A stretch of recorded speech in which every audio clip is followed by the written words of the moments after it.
clear tu te chibai ule kan video siam dan chung changa hian public opinion kan lak a hian tam takin lim chang lemin siam ti te tran bik nei na siam ti te ka hlo na sakapa min social na WhatsApp group rang le Facebook kan video ten share na te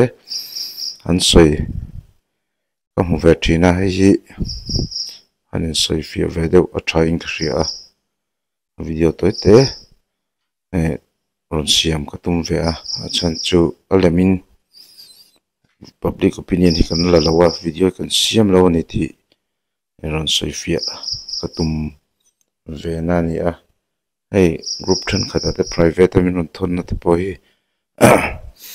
kan share zo jang ka mu thei ang te ei pakhatina an mingi chu katar lang lo me ngaron ti tu te hi ron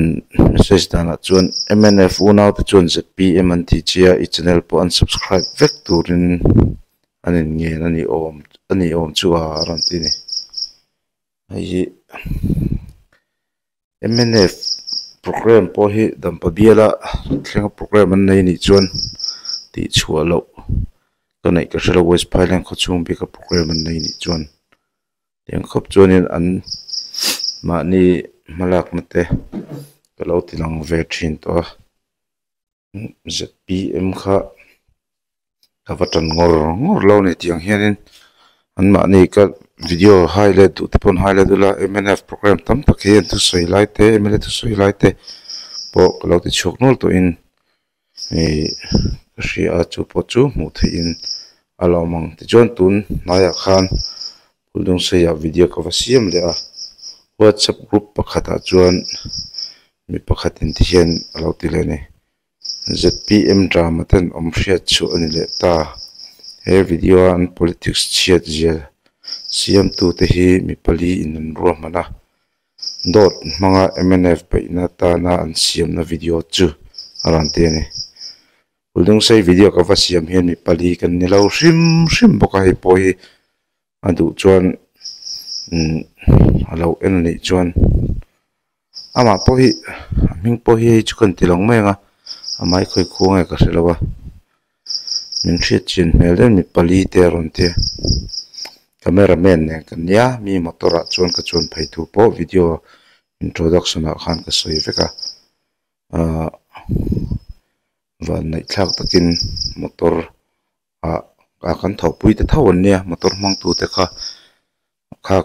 kan na kan thau pui te thau chun nia kami program a khan ka vakal ve a video kha ka vasia mani a thlonin ka chuang phei ve a ti la ya kha an soile ni sila mi pali ti te hi cameraman nen chi kan ne ru kha sun sa karan omlo nan doing video po kan siam thui thei lawa hemi video ka siam comment na a to pa mi an veng nu ngai pon comment a khan min run zota a changa kai pon kha kha chu in veng pa te ni ya kan kal man lo je kan kal zaw man lo je ta chu lo zot la ama kan kom lai ngai po khan ka phone thia video kan siam chun zom thei to lo ni kha khatia ani choi alo le nga ma po tia yang khop khan ti big tran big kan nei lem lo ni ti kha kan soi duwa dunia chon party than khat po tir lam deuh hetiang public opinion kan lak tir deuh khan I kalman hi chen so hi mam an lo tum sak ve chenga an party lam deuh min chu sak thei ve nge man ti pon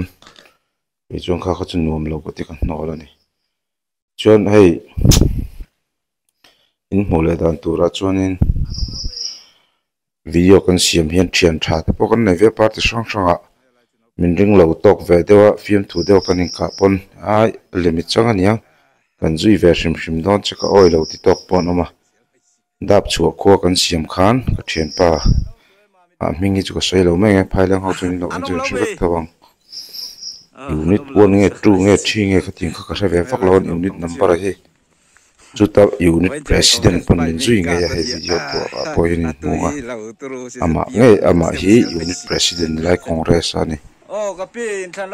chuan veng chunglam west pailang khuwa kan siam khan ka thian pa pakhat MNF dam po west block a hian thalaya o being any committee member ka chiang chi lawa ni na nei ani o bi ning ka hria ka so ni chun ngai dam mula sela committee member ma chuni ei pon ro zol ro pui chi pa video kan siam lai khan min zui ani chuan MNF le congress chen te pon min zui ve thina video hi alema siam kan ni lo ni ti chu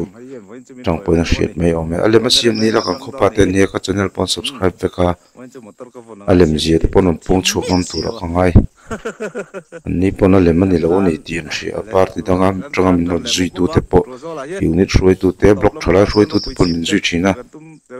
alom oma an reng hal ni chon min zui sel sela poi ka ti lo na thula min zui tu ni chon ama ro chu tu na po min reng hal tu tam tak chon min zui ro se e min on reng hla to video te reng hla ka chon ang tik lai pon video ka siam do na min zui the ni ti kha kan sei velu tu ni se chuan en then khatin azat PM lutuk ei MNF chun unsubscribe tur ti vel anon sei lain Mr. Wheelchair hian voi khat lai khan ka video pakhat minon dila channel kan shout out ton nia ka channel ati in ti chuan ka lo pe ka channel kha 4 months ago khan min lo shout out sakani e alom ko mai Mr. Wheelchair po hi channel ti takte kan ni la tang ti hian channel lian ate min lo shout out saka chunga po hian lom thu ka sei ni sila chuta comment tam tak chu ti hian kan chiranga sai lo te veng pa ema u nau pa po ni se sapna chan tur ka shelo MNF aru colony hi ti te dang ju a party line comment bi ka te hi chiadon ta la varal sai lo him zor me pui a hi chu ni lo ta hian a MNF mai ka du lo savoma tran lu tu ki channel ni tu pa khian ti te pon omani tiang khan then khatin MNF min tia then khatin ni set PM wangin ka channel unsubscribe turin in tia tiang vel khani a ain hial na hrim ni chu engang pon min lo mu se oi ka tilawa amai ro chu WhatsApp group ate an lo ti dar kol vela khatiangan lo ti taxi chuan video kan siam dar hrim hi allem mani lo takina ni kan kalpui ni tham le I po kan nei lo tham na tur pon poisa po kan nei chung lo ti ong vel chu kan ni a chu wang chuan allem ani lo ni ti hi aron soi fia ve ka tumna nia min soi dan hrim mai chu poi ka ti lo ang party a po min lo ngai se tu nain eng party ma kan enroll lo boka sta chuan allem kan siam lo ni ti ron soi fia tum na mai ania ring hlel te kan omani chuan tiklai pon min zui thei ni ti kha an sei doi min zui to thin boka ta ka thian tha te ka ti to kha party unit president tele block dampu west block thalai roi tu te pon min lo zui ve to thina alem lo zia chu hre chiang tu niang ti kha an non sei du ani lo me here to be ama sain ko thang pa channel mingin chi bai kan book sewa